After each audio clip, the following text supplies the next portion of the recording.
الله تعالى: يا أيها الذين آمنوا اتقوا الله وكونوا مع الصادقين.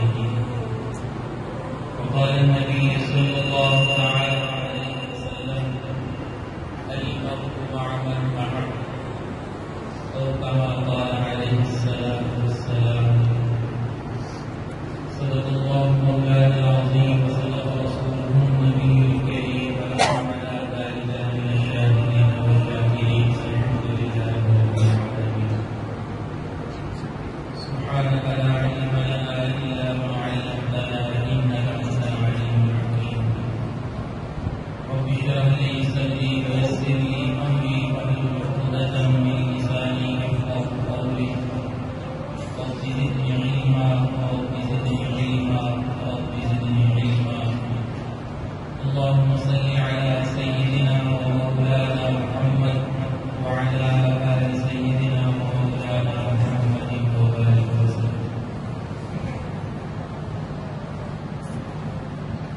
میرے محترم دوستوں، بزرگوں، بھائیوں، اللہ رب العزت کا ہمارے اوپر فضل اور احسان ہے جس نے ہمیں آج بڑی خوبصورت مجلس میں جمع ہونے کی توفیق عطا فرمائی کہ بچوں نے اللہ تعالیٰ کی کتاب کو آنے والے مقام حمید اور سینے میں محفوظ کی. اللہ کی کتاب بہت اونچی ہے، اللہ کا کلام بہت اونچا ہے. اللہ پاک کو اپنے کلام الہی سے بڑی محبت ہے، اور جو اس کلام کے ساتھ نسبت رکھتے ہیں اللہ کو ان سے بھی بڑی محبت ہے. اللہ کو تو ساری مخلوق سے بڑی محبت ہے، پھر ان سے کیسی محبت ہوگی جن کے سینے میں اللہ کا قرآن ہے. حضرت نوح علیہ السلام نے دعا کی کہ اللہ کافروں کا ایک گھر بھی روئے زمین پر نہ تھا، ان کے اوپر عذاب نازل کر دے. لا تذر علی الکافرین دیارا. اللہ نے نوح علیہ السلام کی بات کو پورا کیا کہ پوری قوم کے اوپر عذاب ہے. اس کے بعد ایک دن نوح علیہ السلام کو اللہ نے حکم دیا کہ اے نوح مٹی کے برتن بنا. نوح علیہ السلام مٹی کے برتن بنانے لگے. جب انہوں نے مٹی کے برتن بنا لیے تو اللہ نے وہی نازل فرمائی کہ اے نوح ان مٹی کے برتنوں کو توڑ. نوح علیہ السلام عرض کرنے لگے یا باری تعالیٰ بڑی محنت سے بنائے، کیسے توڑ دیں؟ بڑی محنت لگی ہے، ہاتھ سے بنائے.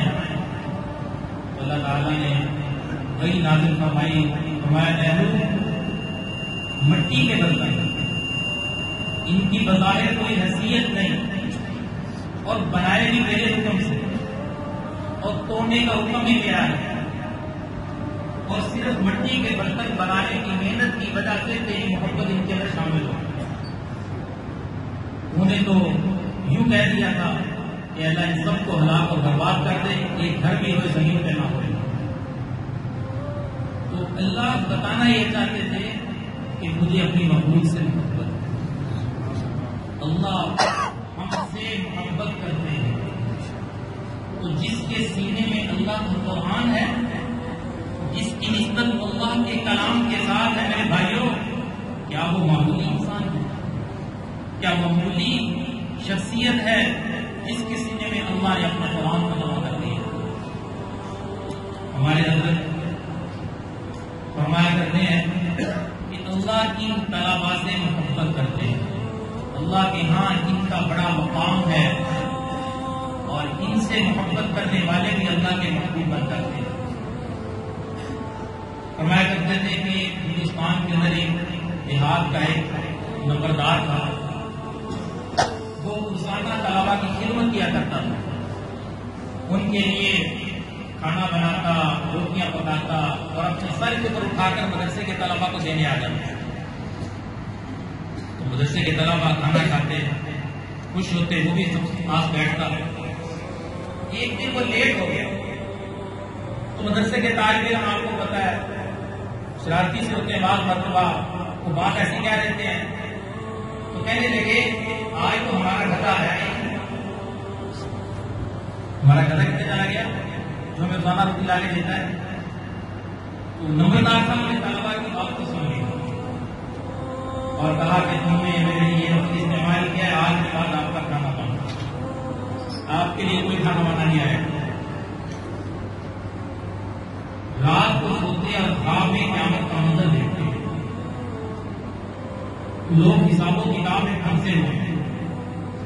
ہم سب جانتے ہیں قیامت کا کیوں میں یہ جانو زندہ نشیدہ، جس دن بچے بھی بڑے ہوتے ہیں. ایک آدمی رات کو سویا، صبح اٹھا اس کے بال سفید. کسی نے پوچھا یہ تمہارے ساتھ کیا ہوا؟ کہنے لگا رات خواب میں قیامت کا منظر دیکھا، اتنا ہولناک منظر تھا کہ میرے بال سفید. حقیقت میں کیسا ہوا؟ خواب والوں کے ساتھ یہ معاملہ. اللہ اکبر. قیامت کا دن بڑا سخت ہے. اللہ تعالیٰ نے یا ایھا الناس اتقوا ربکم ان زلزلۃ الساعۃ شیء عظیم، قیامت کا زلزلہ بڑا سخت ہے. ہر نبی اپنی امت کو اس دن سے ایک خوف سے ڈراتے رہے. تو وہ نمبردار رات خواب میں قیامت کا منظر دیکھتا ہے اور اس کے لیے جہنم کا فیصلہ ہو جاتا ہے. فرشتوں کو حکم ملتا ہے کہ اس کو جہنم میں پھینکیں.